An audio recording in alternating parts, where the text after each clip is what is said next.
The untouchable True School Sports Empire proudly presents something the boxing game's been missing. Hey, what's going on? It's your boy BT, and I came here to talk some boxing with the thousands of True School Sports subscribers. Now, I'm making my first video on my brand new iPhone.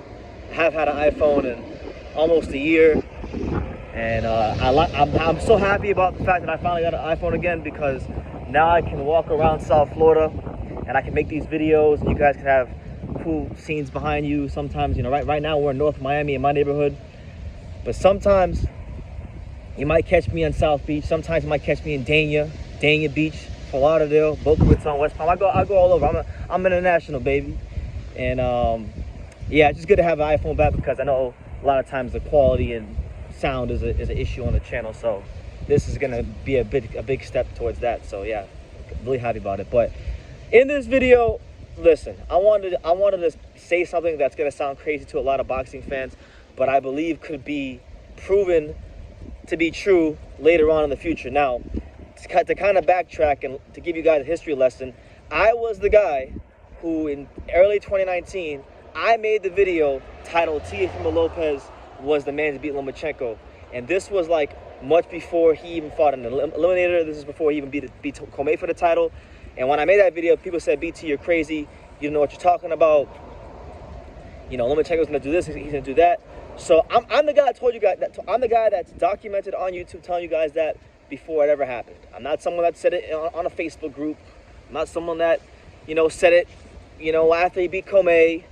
I kept that same energy all the way through from, February of last year to the Nakatani fight, to the Comey fight, all the way up until fight week, and then after the fight.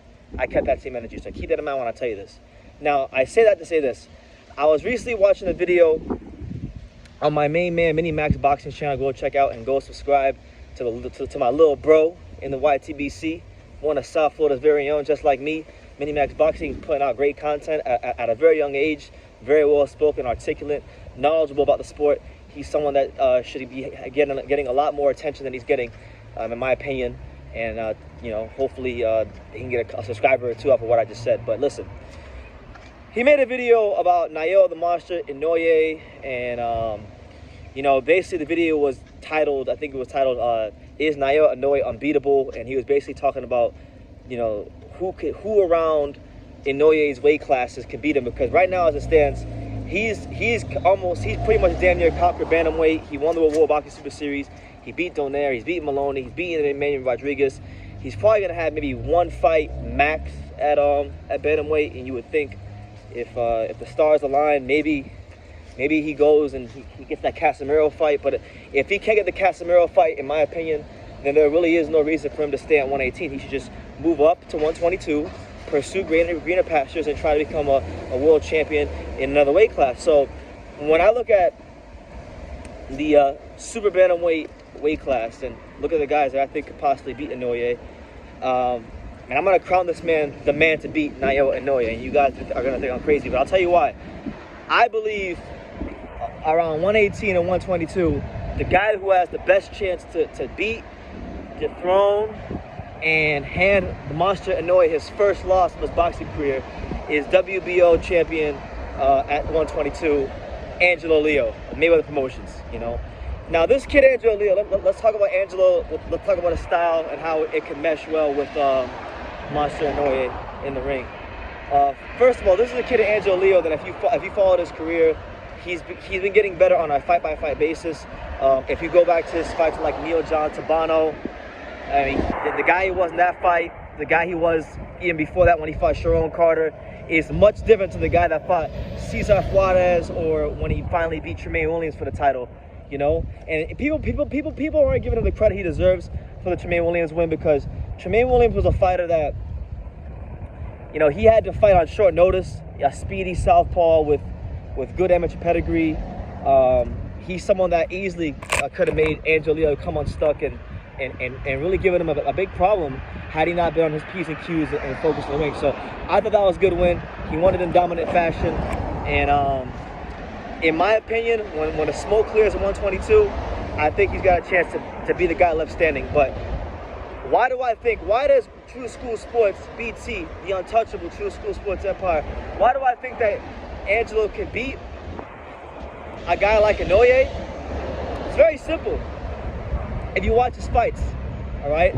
Now, Inoue, we saw when he fought Donaire last year. Donaire was a full-fledged, beyond a full-fledged bantamweight. He was a guy that was big, huge for the weight class, a gargoyle for the weight class, a behemoth for the weight class, can punch, you know, has fight-changing punching power, and he took Inoue to some deep, dark, uncomfortable places. And I think if it would have been a younger Donaire, it probably would have been a different story because I just think he would have had more to give, but he gave everything he could, and he gets full credit for that. Now, when we talk about Angelo Leo, this is a kid that stamina-wise, endurance-wise, punch output-wise, I think he's like one of the best in boxing. He don't get tired. He comes forward, non-stop pressure. I think his record is 20 wins and 9 knockouts, but he's a harder puncher than his record would indicate. He breaks guys down, and I feel like to beat a guy like Inoue, you're not gonna beat him. You're not gonna beat him out boxing him. You're not gonna beat him in a single. I mean, most people, like 80% of people, won't beat him in a singular exchange. In order to beat Inoue, it's kind of the same thing in a sense, like when you talk about Roman Cholatito Gonzalez. If you guys ever hear me talk about what it takes to beat Roman Cholatito Gonzalez, I always say that if you can't back up Roman Cholatito Gonzalez, you can't beat Roman Cholatito Gonzalez. And it's similar with Inoue because Inoue is, when we talk about his speed is at an elite level. When we talk about his fundamentals are at an elite level. When we talk about his counterpunching is at an elite level. But he does have tendencies. He does have tendencies and vulnerabilities that I think would lend to Angelo Leo being able to capitalize on them if he ever fights him. One tendency that I've seen in not just the Maloney fight, but countless Inoue fights, is that Inoue does like to stand in the pocket and trade. He every now and then he will get a bit bold and he'll get bold and he'll sit there in that pocket a little bit longer than he should. You know, and when you do that with Angelo Leo, you're allowing him to fight his fight. You're allowing him to back you up. You're allowing him to get off combinations. So I know it sounds crazy, but from 118 to 122, the guy that I think has the best chance to beat Inoue is Angelo Leo.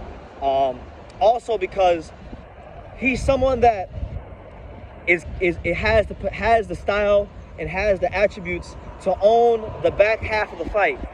Leo could lose 2, 3, 4 rounds early to Inoue, like four of the first 6 rounds or something like that. Maybe they split the first 6 rounds, whatever. He could lose the first half of the fight, but his style, his stamina, these things are going to allow him to own the back half of the fight, those championship rounds. You know, when you go to those deep waters, those deep, dark, and uncomfortable places that we talk about here on True School Sports, he has it in him to actually do well in that scenario. And I truly don't think we've seen the best Angelo Leo, because honestly, in the Tremaine Williams fight, even though he dominated, he wasn't even the best that wasn't the best Angelo Leo we saw. He did well and he won easily, but that wasn't even the best Angelo Leo.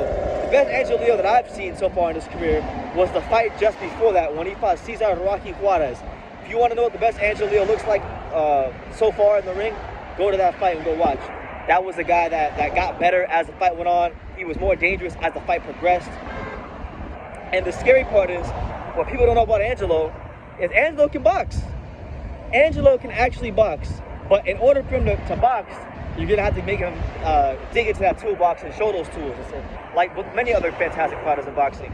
So I just think the combination of size, stamina, punch output, and the fact that he's a fighter that has always shown at every stage of his career, from the early parts of his career to the prospect stage and to now as a champion, he's always shown himself to be someone that gets better as the fight goes on.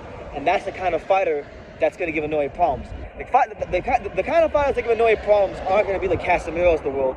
I mean, maybe he has that puncher's chance always, John Real Casemiro, but if he can't land that shot, if he can't set it up and land it, he's an ordinary fighter against Inoue. Those kind of fighters won't give Inoue problems. The punchers won't give Inoue problems. The kind of fighters that will give Inoue problems are guys who are pressure, I'll call them pressure sluggers. Guys that are gonna pressure you and slug it out with you in spots. So a pressure slugger, and I think Angelo kind of fits that description as a pressure slugger. So I'm crowning him as the man to beat Inoue. You know, I really like this kid. I like his work ethic. I've gotten to know him a little bit outside of boxing in terms of like how he thinks and how he approaches the sport. And this kid eats, sleeps, shits, breathes boxing, and that's what it's gonna take to beat Inoue. You can't beat Inoue being a fighter who's 80% committed, 90% committed. You can't beat Inoue as a fighter who can't fight hard for 12 rounds. You can't beat Inoue as somebody who's not at least good enough to win a world title. You know, I think he's got all the attributes in the world to really hurt Inoue and take him to places he's never been and pose the size on him. So make of that what you will. I'll probably do a part 2 to this as I sit down and have time to think some more in my house. But you know, I figured I'd do a video on my new iPhone just to see what it's like. You know, right now we in North Miami. I'm on my way to the phone store. I gotta get some phone accessories, you know, the cases and all that good stuff. But yeah, you guys be all right. Let me know what you think. You know, I know right now it sounds crazy because Angelo Leo, he just became world champion, and a lot of people still have questions about him. And a lot of people that are watching this video might even question, BT, why are you talking about Inoue when he hasn't even beaten Stephen Fulton yet? And you know, that's a good question. Personally, for me, I think he's gonna beat the shit out of Stephen Fulton. He's gonna fold up Stephen Fulton like a blue steel chair. It's gonna be one of his best performances, in my opinion, and that's on record. That's on record before it happens. So make of that what you will. Make sure you take the time to subscribe. Like I say in every single one of these videos, you can love me or you can hate me, but I'm just giving dang it. So until next time, take care, guys.